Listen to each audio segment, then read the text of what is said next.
रघुनंदन राघव राम हरे सिया राम हरे। इतिहास तो यह है, तीर्थराज प्रयाग ये तीर्थों के राजा हैं। स तीर्था राजः जयति प्रयागः, स तीर्था राजः जयति प्रयागः। और इस समय सारे तीर्थ प्रयाग में आकर अपने राजा के यहाँ अपनी बंदगी प्रस्तुत करते हैं। इस समय सारे तीर्थ यहाँ आए और जब बंदगी प्रस्तुत करते हैं, आशीर्वाद देकर सुख समृद्धि से युक्त करके विदा करते हैं। वो तीर्थ जब यहाँ से जाते हैं तो अपने संपूर्ण पाप को यही छोड़कर चले जाते हैं।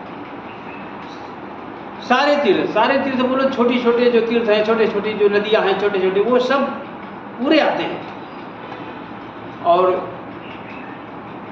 तीर्थराज प्रयाग में तो अपने संपूर्ण पाप को यही छोड़कर चले जाते हैं। क्यों बोले, तीर्थों के ऊपर भी तो पाप चढ़ जाता है। क्यों बोले, तीर्थों में लोग जा करके अपने पाप को धुलते हैं, फिर वो तीर्थ सब पाप लेकर वो प्रयाग में आते हैं और प्रयाग में आकर वो सारे तीर्थ यहाँ पर अपना पाप धुल करके चले जाते हैं। और तीर्थराज यहाँ पर अपना पाप धुल करके चले जाते हैं।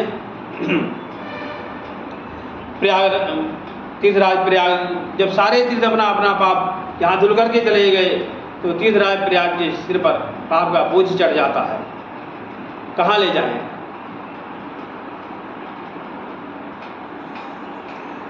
तो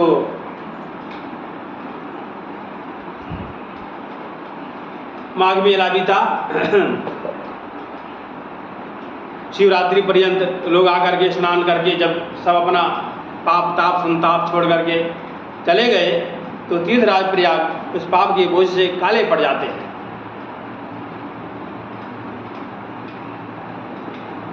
तब तीर्थराज प्रयाग सोचते हैं, अब मैं कहाँ जाऊं? तब तक कहाँ जाऊं? तब तक फाल्गुन का महीना बीत जाता है, चैत्र का महीना आने वाला होता है, चैत्र रामनवमी, श्री राम जी का जन्म महोत्सव। तो तीर्थराज प्रयाग अपने घोड़े पर बैठ करके अयोध्या की यात्रा करते हैं और रामनवमी के दिन जाकर के अयोध्या सरयू में स्नान करते हैं। और जब तीर्थराज प्रयाग सरयू में स्नान करते हैं तो उनका सारा पाप ताप संताप नष्ट हो जाता है। इसी घटना से विक्रमादित्य ने, उज्जैन के महाराज विक्रमादित्य ने अयोध्या का अन्वेषण किया। जो लोग अयोध्या जाते थे पहले अपना आचरण शुद्ध करके फिर जाते थे। विचार पवित्र करके चिंतन करते हुए, भगवान का स्मरण करते हुए, चिंतन करते हुए जाते थे। और जब आचरण पवित्र, विचार पवित्र, चिंतन पवित्र करके जाता है तो तीर्थ का वह सेवन करता है। यूट्यूब के माध्यम से सब लोग जो सुन रहे होंगे वो कभी भी अयोध्या जाएं, भगवान का दर्शन करें, शुद्ध आचरण शुद्ध मन से जाएं, भगवान का आनंद उठाएं। वहाँ पर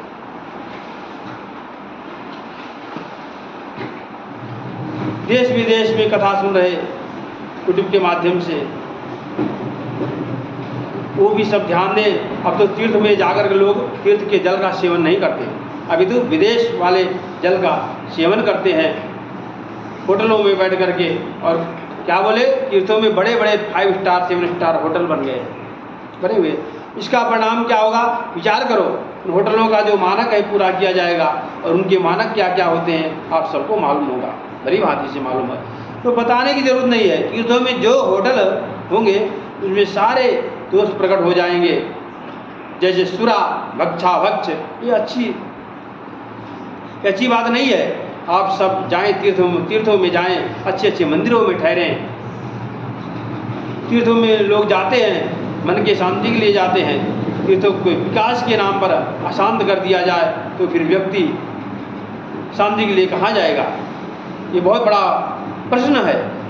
उत्तर इसका क्या है कि तीर्थों को तीर्थ ही रहने दो। मैं बार बार कथाओं में कहता हूँ, मुझे भी नहीं पता मैं किससे कहता हूँ, क्यों कहता हूँ, किस लिए कहता हूँ। जनता से कहता हूँ कि सरकार से कहता हूँ कि तंत्र से कह रहा हूँ कि व्यवस्था से कह रहा हूँ, बोले जिसके बस में जो है कार्य है उस पर विचार करे, और नहीं तो मैं तो भगवान से ही कहता हूँ प्रभु तीर्थों की मर्यादा आपके हाथ में है,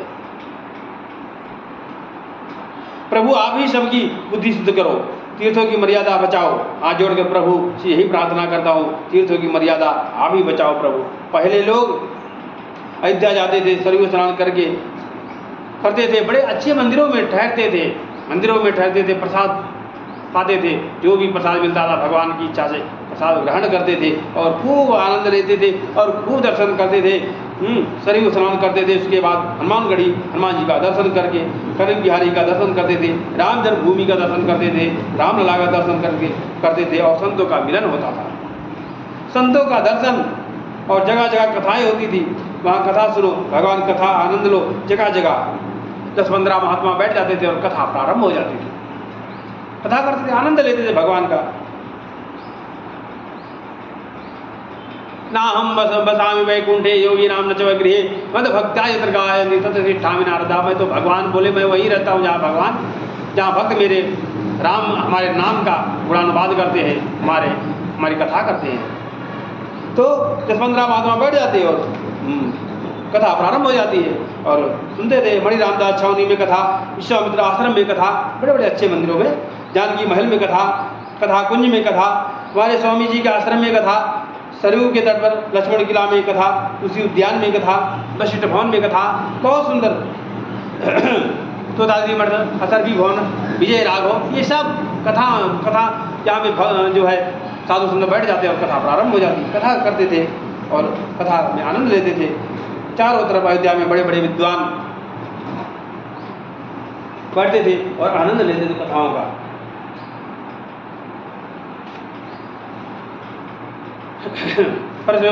प्रवचन निरंतर चलते रहता था, अपने अपने आश्रम में महात्मा भगवान के प्रवचन सुनाते रहते थे, नित्य कथा होती थी, खूब दर्शन करो, कथा सुनो, सुनाते रहते, कथा सुनो, खूब आनंद लो, खूब दर्शन करो, मंदिरों में ठहरो, प्रसाद पाओ। तो बात तो है कड़वी लेकिन है अच्छी। तीर्थ को पवित्र बने रहने दो। मीरा जी परम भक्ता मीराबाई वृंदावन गई थी, उस समय वृंदावन पूरा जंगल था। श्री चैतन्य महाप्रभु जब वृंदावन आए तो वृंदावन पूरा जंगल, 2-4 महात्मा त्यागी सन्यासी कुछ महात्मा यत्र तत्र रहा करते थे, रहकर यमुना के तट पर भजन करते थे। मात्र 600 वर्ष पहले की बात है, ज़्यादा दिन नहीं है। ये लोग जानते थे कि यहाँ यह वृंदावन है। किसी को कुछ खाना हो तो महात्मा लोग भिक्षा मांगने के लिए मथुरा जाते थे।